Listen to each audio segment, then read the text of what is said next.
Study lovers family में आपका स्वागत है। और आज के इस वीडियो में हम मूल्य आधारित शिक्षा से रिलेटेड जो भी महत्वपूर्ण एमसीक्यूज बन सकते हैं उनको डिस्कस करेंगे। हमने थ्योरी सेक्शन में मूल्य आधारित शिक्षा को डिटेल में पढ़ा है, साथ में मूल्यों का उन्नयन और ह्रास कैसे होता है उससे रिलेटेड भी आपको वीडियोस हमारे चैनल पर मिल जाएंगे। तो अभी आप लोगों के लिए एक सूचना है कि जिन लोगों ने अभी तक चैनल ज्वाइन नहीं किया है, आप चाहें तो कर सकते हैं। कुछ लोगों के विशेष आग्रह पर हमने इसकी डेट को जो है बढ़ा दिया है, या आप 10 नवंबर तक आप ज्वाइन कर सकते हैं। वीडियो के नीचे अगर आप जाओगे तो सब्सक्राइब के बगल में आपको ज्वाइन बटन मिलेगा। आप लेक्चरर स्क्रीनिंग या फिर पॉलिटिकल साइंस प्लस स्क्रीनिंग का कोर्स ज्वाइन कर सकते हैं। आपको अफोर्डेबल प्राइस में मिलेगा, जो कि आपके लिए एक तरह से निःशुल्क मान सकते हैं। ओनली 59 रुपीज़ की मेंबरशिप आपको स्क्रीनिंग के लिए और 89 की screening plus political science mains के लिए लेनी होगी। तो आपको जिस भी स्ट्रीम से तैयारी करनी है, और अगर खासकर आप महंगी कोचिंग अफोर्ड नहीं कर पाते हैं, तो आपके लिए ये हमारा चैनल पर उपलब्ध है वीडियोस, वो आप ज्वाइन कर सकते हो। साथ में आपको पीडीएफ मिल जाएगा और प्रैक्टिस सेट जो है आपको टीचमिंट ऐप पर मिल जाएंगे। इसके अलावा जो हमारे ज्वाइन मेंबर हैं, इस वीडियो को टकटकी लगा कर देखना है और अटेम्प्ट करना है कितने क्वेश्चन आप लोग सही कर पा रहे हो, क्योंकि हम ऑलरेडी ये वीडियोस पढ़ चुके हैं, थ्योरी सेक्शन हम पढ़ चुके हैं।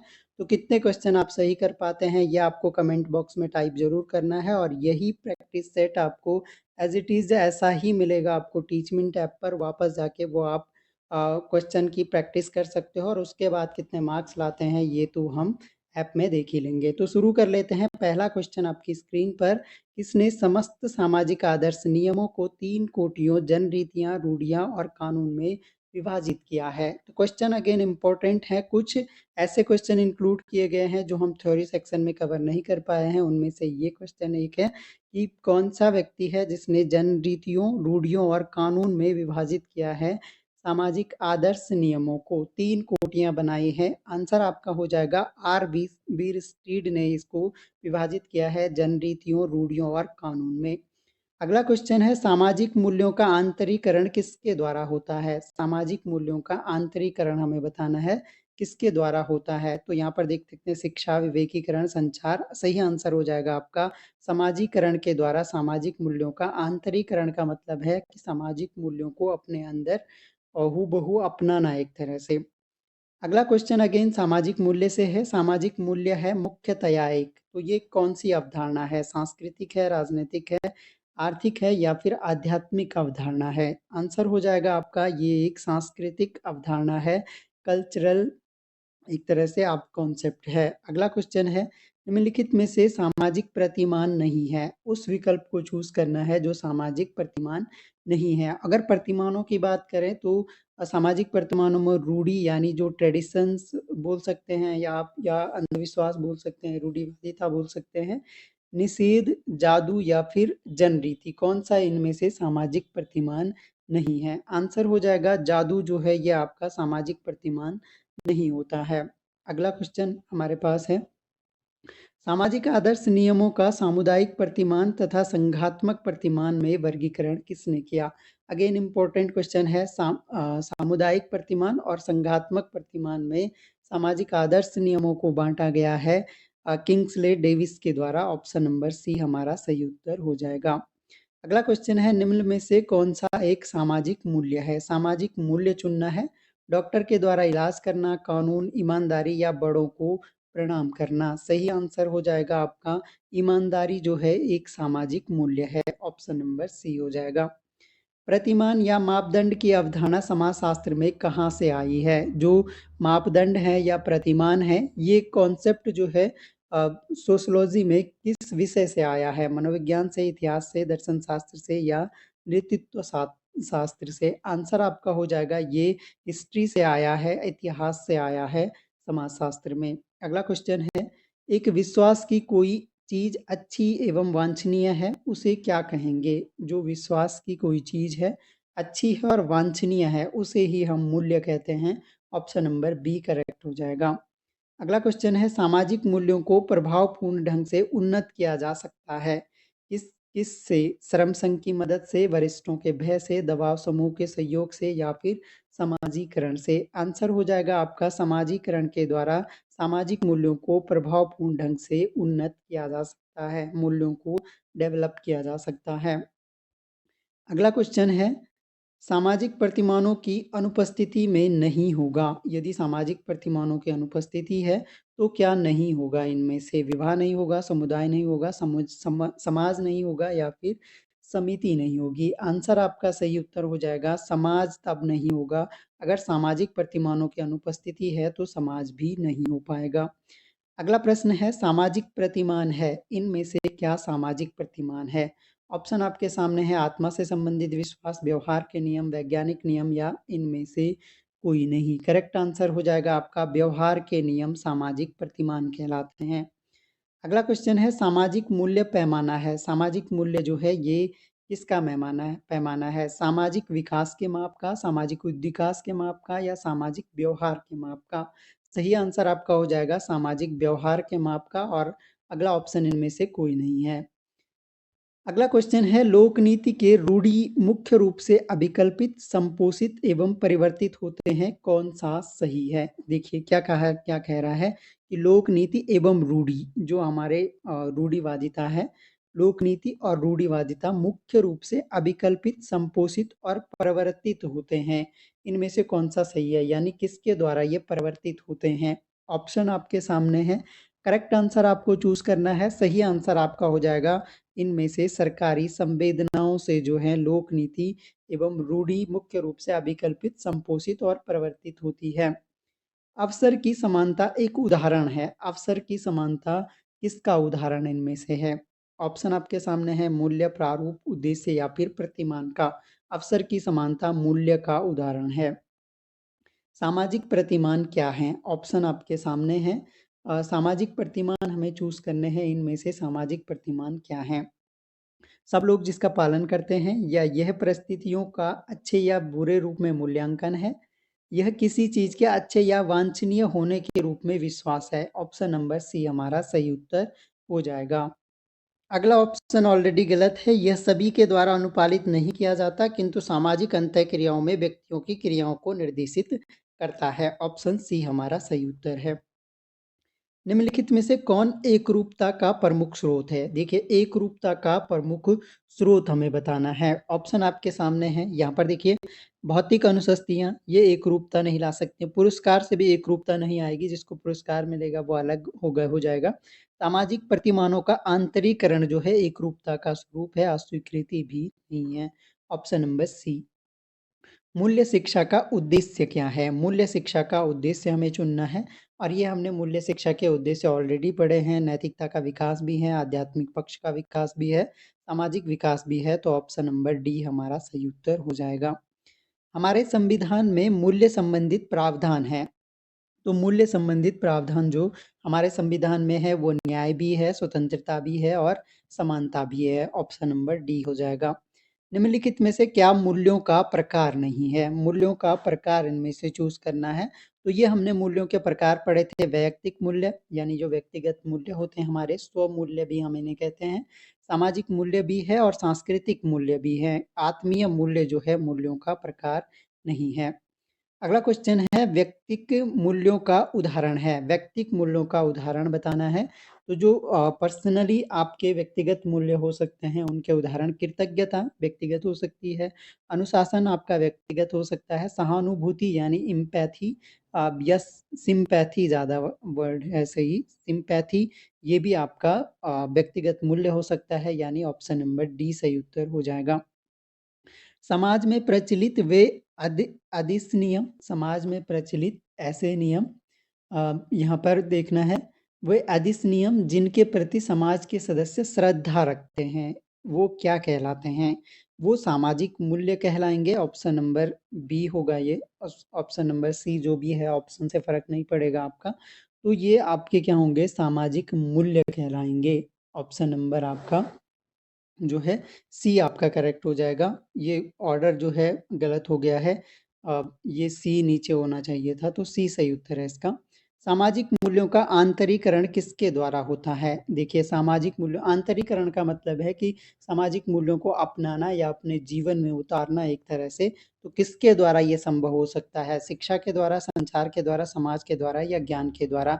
तो ये समाज के द्वारा संभव हो पाता है। अगला क्वेश्चन है, सभी मनुष्यों से अपेक्षा की जाती है कि वे वस्त्र धारण करेंगे और अपने मृतकों का अंतिम संस्कार करेंगे। यह उदाहरण किसका है?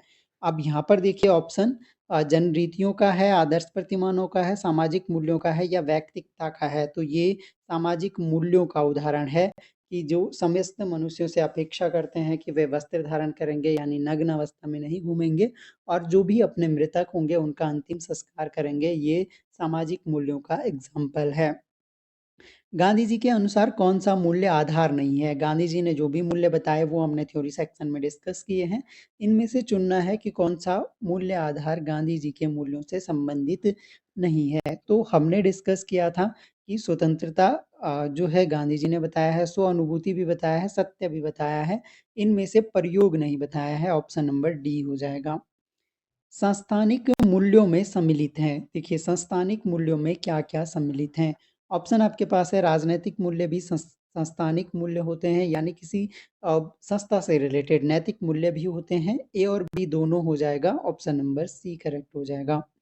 स्वयं के मापदंड का आधार है, यानी स्वयं का अगर हमें स्वयं का जो मापदंड है कि आपका जो व्यवहार है वो अच्छा है या बुरा है, तो किसके आधार पर हम मापदंड करते हैं? तो आंसर आपका हो जाएगा, मूल्य जो हैं स्वयं के मापदंड के आधार होते हैं।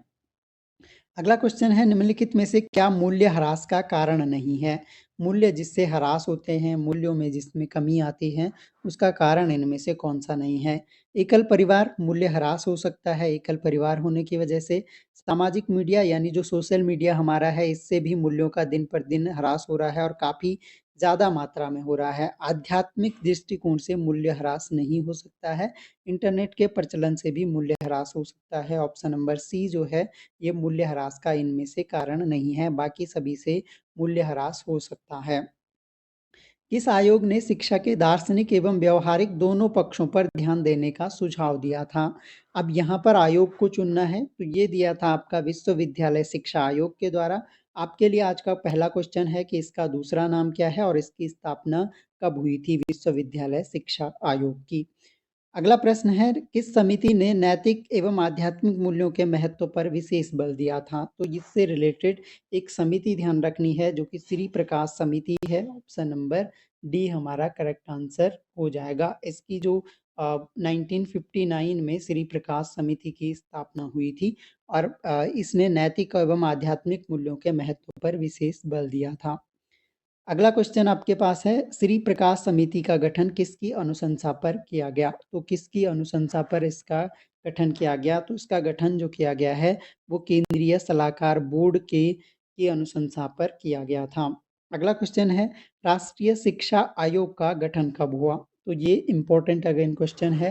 राष्ट्रीय शिक्षा आयोग को जाना जाता है कोठारी आयोग के नाम से। 1964 में इस्टेब्लिश होता है, 1964 में, और 1966 में ये अपनी रिकमेंडेशंस देता है। ऑप्शन नंबर डी हमारा करेक्ट आंसर हो जाएगा।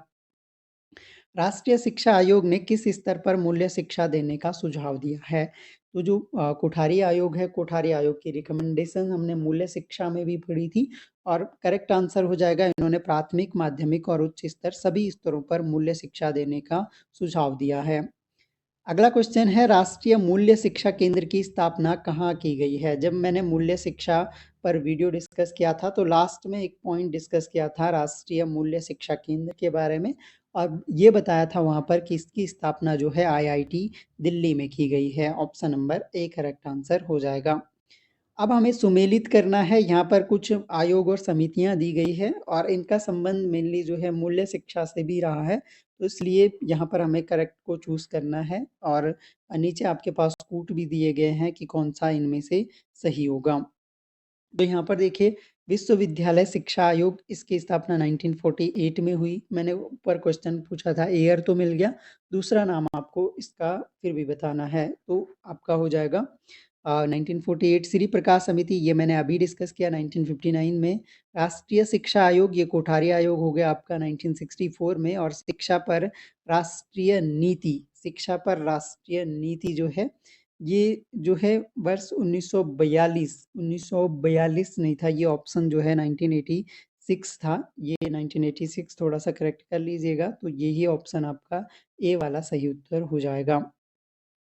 अगला प्रश्न है, गांधी जी के विचारों में मूल्य हैं। अब देखिए, गांधी जी के अनुसार हमने मूल्यों को डिस्कस किया था, इनमें से कौन सा मूल्य गांधी जी से रिलेटेड, हमने अहिंसा को पढ़ा था, वहाँ पर अहिंसा को पढ़ा था। इसके अलावा हमने जो है आपका स्वच्छता को पढ़ा था, इसके अलावा स्वानुभूति को पढ़ा था और आत्मा की शुद्धता को पढ़ा था। तो 1, 2, 4 और 6 ये आपके गांधी जी के ज्ञान की बात नहीं की गई थी, शिक्षा की बात नहीं की गई थी। 1, 2, 4 और 6 जिसमें है, तो ऑप्शन नंबर बी आपका करेक्ट आंसर हो जाएगा।